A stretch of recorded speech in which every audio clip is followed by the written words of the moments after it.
Hi guys, thanks again for tuning in. Today we're going to take a look at the Tamashii Web exclusive S.H.Figuarts Black Widow action figure from Avengers Age of Ultron. And here is the packaging for Black Widow, and as she is a Tamashii Web limited edition, she does come packaged in the standard brown paper cardboard box, which is really good because it protects the inner box and keeps it nice and crisp. And you can see it's very compact, and there's a nice photo of the figure up the front, relatively small window, and nice silver lettering there.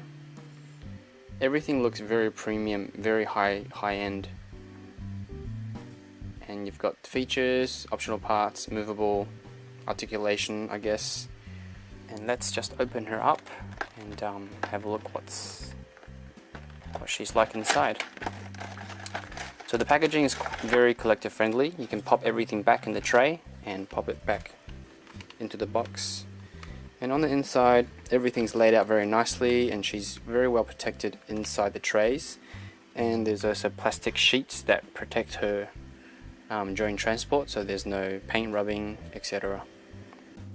For accessories, Black Widow comes with her signature buttons. So they're painted with a blue color, which is really nice. So she gets 2 of those. And she comes with a pair of pistols. Very nicely detailed. No paint on these ones, but very nicely detailed. And she gets 4 pairs of optional hands. So she gets left and right hand for holding the gun. She gets a pair of baton holding hands.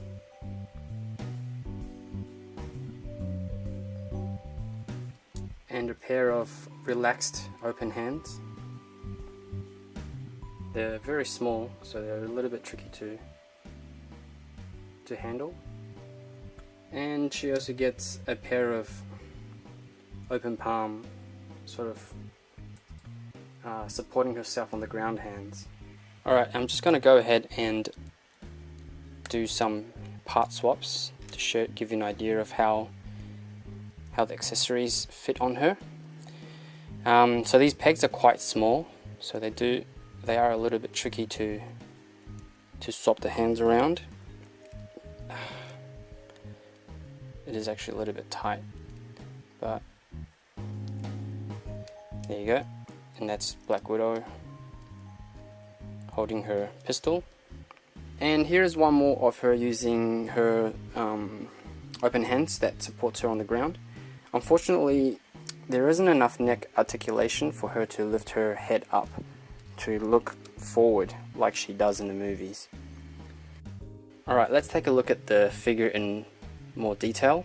Let's start off with the head.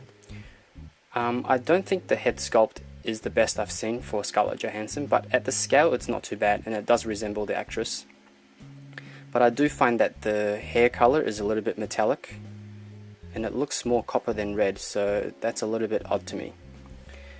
And moving down to the suit, I feel like her chest area is a little bit low. And actually her overall proportion is slightly off, I think. She has very straight up and down legs. It's not as shapely as, say for example, if I bring in the Marvel Legends Black Widow. Even the Marvel Legends figure is much more shapely than the S.H.Figuarts one. Having said that, the execution and detailing on the S.H.Figuarts is very good. Having a look at the belt, she has a lot of little accessories that actually can be taken off, and they're just on ball pegs. So there's 5 altogether around her waist, which is really good to see. Very good detailing. And her suit has a texture, like a netting texture, which is quite cool. Very nice paint apps all around the figure. Very clean and very tidy, and there's a mix of gloss and matte finish to make the figure look very complex. Alright, starting with the head.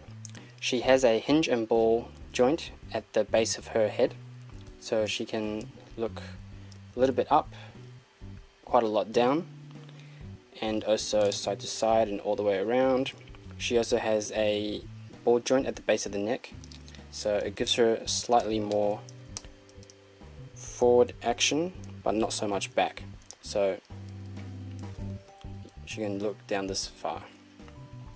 On her shoulders there's an extra section just at the top of the shoulders which allows her to move her shoulders in and out.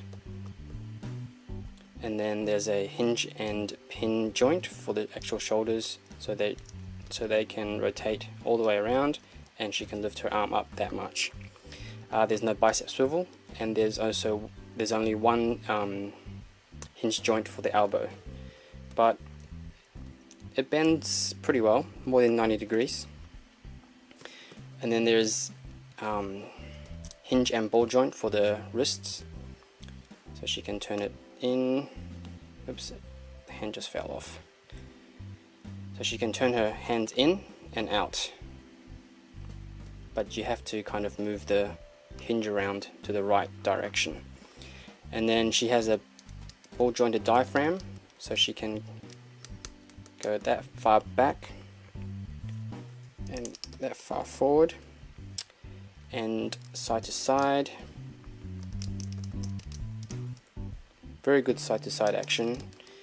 And there's a ball joint for the waist, which helps with the side to side motion, but there isn't a lot of twist in there because the sculpting is very tight in there.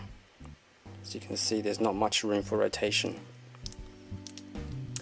And then moving down to her legs, she has the leg extension for the hips, which means she can lift her leg up that far, go back that much, and she can do almost a full split, but not quite.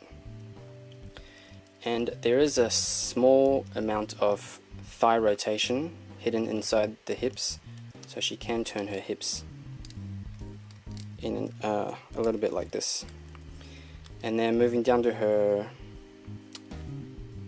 knees, there is one single hinge joint, but it does the trick and it gives her more than 90 degree bend. And then she has a hinge and ball jointed ankle, so she can turn it this much. And then unfortunately I don't think there's much of an ankle rocker. It does go from side to side and you do see a little bit of rocking, but it's not as apparent as the Marvel Legends Black Widow figure. And lastly, she also has tiny toe joints. First up we have the Marvel Legends Black Widow Age of Ultron from the Amazon 4-pack. And here she is with Marvel Legends MCU Hawkeye from the Amazon 4-pack. And here she is with S.H.Figuarts Iron Man MK46. And here she is with S.H.Figuarts Captain America. I think for me this figure is a bit of a hit and miss. There are some aspects of her that I really like, and then there are some that I don't. I mean, for one, I really can't get over the proportions that Bandai has given her. I think she should have been much more shapely. I mean, these legs are basically straight. There's no, curves or anything. And there's something a little bit off about her face sculpt. I'm not exactly sure what it is. And I know the metallic copper hair certainly doesn't help. But despite the design, I do like the execution of the figure. The quality is very good. And there's some really nice paint apps all throughout the figure. And there's accessories like these little pouches that are thrown in there for added detail, which is really good. And she does come with a lot of optional hands, so there's a lot of playability with this figure. And that concludes my review of the S.H.Figuarts Black Widow action figure. I hope you guys enjoyed the review, and if you did, please give it a thumbs up, and don't forget to subscribe to my channel. And I'll catch you guys next time.